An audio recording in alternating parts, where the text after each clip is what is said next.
Your grief is not your thoughts. Your thoughts about Austin isn't your grief. Your thoughts about your grief is not your grief. Your thoughts about your relationship with him is not your grief. Your thoughts about her. Let me make this a little simple. So just the question why. A lot of us will say, why? Why did this happen? Why am I having to go through this? Why is this tragically happen? The why has a question mark at the end of it. And it is a question that we often ask ourselves. And we say it in our brain. Why is a thought.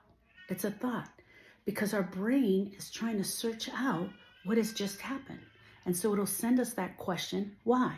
As we're going through the why and trying to figure out the answer to the why, we'll probably have about 40,000 thoughts a day on that one question, why? Well, it was an accident. Well, he shouldn't have been on his motorcycle. Well, they shouldn't have been at the lake. Well, maybe if he had got diagnosed earlier. The why. Why didn't I show up? Why didn't I take her to the doctor earlier? Why didn't I get the x-ray? The why. Sends thoughts. So now we've got this thought in our head. And the next thing that happens with the thought is the thought sends an emotion to our heart. It sends a feeling. Feelings and emotions are interchangeable. It sends a feeling to our heart. This, my friend, is the grief. This is the grief, not our thoughts. Our thoughts are our thoughts. The grief is felt in our heart.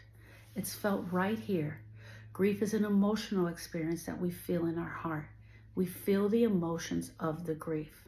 But quite often, what happens to grievers is we get stuck in the thoughts. Why? We can be stuck there for months trying to find out the answer to the why. We know for a fact as grief specialists that if your person has died by suicide, death by suicide, or murder, the griever can spend hours, days, weeks, and months with trying to answer the question why. And the whole time they're trying to answer the question why, they're not allowing the emotions to be there. They think they're allowing the emotions to be there because they're on a mission to figure this out. They think they can go there and absolutely figure this out, but the truth is that you can't. The only way through the grief is through the emotions. Whatever is happening here, that is the grief. That's the part that's also fearful. That's the part that's also painful to us. That's the part that we don't want to feel. Grieving is an emotional experience that takes place in your heart, not in your brain.